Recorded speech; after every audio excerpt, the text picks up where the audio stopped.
welcome back to Alice Talks Football, and in today's video I'm going to be talking about Ole Gunnar Solskjaer's 4-4-2 diamond formation. You can call it the 4-1-2-1-2, you can call it the 4-2-2-2, but I see it as a 4-4-2 diamond formation, kind of explaining Ole Gunnar Solskjaer's diamond formation. Now this is the diamond formation. This is basically the team he deployed against RB Leipzig, but it was Martial instead of Rashford, Donny instead of Bruno, and Matic instead of McTominay. But it was that formation he kind of deployed against RB Leipzig, and that formation worked absolutely amazingly. Everything went to plan. We were good on the ball, we were good off the ball, and that's got a lot of fans saying, is the 4-2-2 diamond formation our strongest formation? And a lot of people are like, I want to know more about this formation. So in today's video, I'm going to be explaining the 4-2-2 diamond formation, its strengths, mostly positive, possible weaknesses, how Manchester United use it against Leipzig, how can we use it in the future, and should it be the formation that Manchester United go with this season. So please hit that like button, subscribe down below if you're new, share this video with your friends, and let's get into it. So first things first, I think what we can say about the diamond formation is it really caters the strengths of the Manchester United squad. I think our strengths, because we didn't sign Jadon Sancho, I think our strengths are now almost midfield, because we've got a midfield overload of Bruno, Donny van de Beek, Paul Pogba, Fred, Scott McTominay and Matic, who are all decent players. That's 6 players to sort of cover 4 roles. Whereas in attack, you know, we've got Martial, Rashford, Greenwood, but we lose one of them. It's Dan James coming on. And I like Dan James, but he's not good enough for Manchester United quality. Matt is a decent player, but he lacks the pace. So when we normally play our 4-3-3, we have to almost rely on Agallo and Dan James as our impact subs, or to replace one of the front three if they get injured. Whereas if we play the 4-2-2, you know, Pogba gets injured, there's Donny van de Beek, Matic gets injured, there's Fred or McTominay. And it kind of caters Manchester United's strengths and weaknesses there, because the lineup we put up against Leipzig was a strong lineup, but it still had Bruno Fernandes and Rashford on the bench. And having Bruno Fernandes and Rashford come off the bench and their impact changed the game. And there's a lot of times where Manchester United can't break down a team, and you know, we're 1-1, but you know, everyone on the bench is weaker than our starting 11. So how are we meant to win the game if we can't put someone stronger on the bench? With the 4-2-2 diamond, we have a stronger bench and a strong starting 11. That starting 11 versus RB Leipzig was a really good strong starting 11. Bear in mind, 2 of our best players are on the bench, and if we decided to start Bruno and Rashford, there could be Martial and Van de Beek on the bench, which again is a massive impact. You know, bringing Martial off the bench, I mean, even Cavani off the bench is a lot better than bringing Dan James and Agallo off the bench. So I think the first things first, which can be said about the diamond formation, is it caters to Manchester United's strengths. And I was never really the biggest fan of the diamond formation. I saw it versus Everton and I didn't think it was that good. But I think because we didn't sign Jadon Sancho, because our depth and numbers is in midfield, I think this is the best formation that Manchester United can go with, looking at the team we have, looking at the depth we have, because I think our best players are Pogba, Bruno, Van de Beek, Rashford, Martial, sort of Greenwood. Our best players are in attack.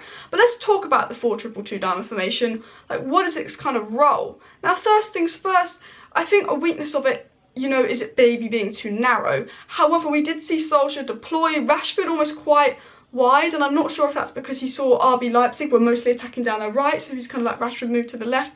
We also saw Fred and Pogba get into quite wide positions, and against Everton we stayed too narrow when we first deployed it. But I think if we have midfielders that are full of energy, and I think one thing about Fred and Van de Beek is I see them a lot and they never stop running, so they almost work in that formation. Even though Van de Beek was sort of playing in a centre forwards kind of role, the Fred works very well in this formation because he's like an engine. And I think if you've got 2 midfielders in that formation that are going to run and run and run like an engine, and they create energy and they create width, and so even though the weakness is maybe, if we're playing Liverpool, Salah and Mane could get in those pockets, I think if you widen the midfield, I think Fred and probably Pogba, who would be the other midfielder, you know, they have quite a lot of energy, more so Fred. But the amount of times Fred won the ball back against RB Leipzig, I think Fred winning the ball back was like 3 out of our 5 goals. It played a part in like 3 out of our 5 goals. And I think this formation really suited the energy of Fred. So I think a high energy midfield is a positive, even though, you know, people coming down the flanks is a weakness. But the thing is, we swarm the midfield in the 4-2-2 diamond formation, which means players have to push out wide. So this is almost more of protection for Maguire and Lindelof. You know, Maguire and Lindelof got caught out when they have players running at them or balls over the top, pace, counter-attack. We saw it against Tottenham, we saw it against Crystal Palace. Swarming the midfield makes it much harder for teams to counter-attack us or put balls in the far behind, that we have to push them out wide. So these attackers have now got to get past Wan-Bissaka, who's a lot harder to get past than Maguire and Lindelof. And I think it almost, weirdly enough, it is defensive. It's not a defensive formation. And I was very worried. I thought we were going to get exposed defensively at first using the formation, but actually it's almost made us stronger defensively because we have to push them out against the fullbacks. And I'm going to read out a stat I saw on Twitter that I thought was really interesting. So the United Arena, I go follow them on Twitter. They like tweet out loads of useful information about games and stuff. They tweeted this: Diamonds are defending. RB Leipzig entered our half 64 times with the ball, but only entered our box 12 times, 18.8%. Their lowest percentage for the season. Their average percentage was 32.7%, which kind of shows the defensive impact that it had. The formation means we will dominate midfield and possession, and we can swarm the midfield with our high energy, like, midfielders, which means we will move the ball around quicker. And when Manchester United move the ball around quicker, we see goals come from it. Fred wins the ball back, all of a sudden plays it to Pogba, plays it to Van de Beek, plays it to Rashford, like goal. Like that kind of thing can happen, you know. You swarm the midfield, you win the ball back quickly. I think we won the ball back so many times, and I think Fred was almost the man of the match that game, because the amount of times we won the ball back, and then all of a sudden you get it to the attack. And the weird thing about this formation is it's really good defensively in terms of winning the ball back if you play it right. Now obviously there's some teams where I wouldn't personally play this formation against, but I think, you know, it's a good formation to swarm the field, win the ball back, which again gives us possession, but then again allows us to counter-attack. And we know Manchester United's strength with the pace in the attack is counter-attack, and we saw Paul Pogba and Bruno Fernandes get two very similar kind of assists. Fred wins the ball back, you know, a couple of passes, gets to Bruno, plays it into Rashford, who was onside. Rashford scores. Pogba does a very similar ball to Greenwood. Greenwood, brilliant finish. Greenwood scores. Was Greenwood on or offside? I don't know. I think when it's that close, you give them the benefit of the doubt.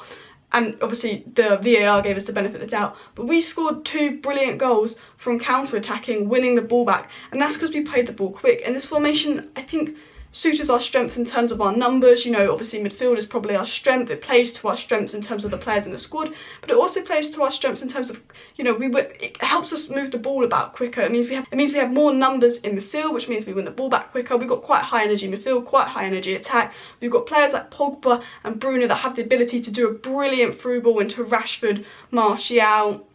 And I think it really just plays into our strengths. Pacey attack, energetic midfield, you know, it creates a bit of defence for our back two, Lindelof and Maguire, who are both solid defenders on their day, but they don't work together because they don't have pace, which I think is why Axel Tuanzebe going into that team and, you know, getting back to full fitness will be a really important aspect to the squad.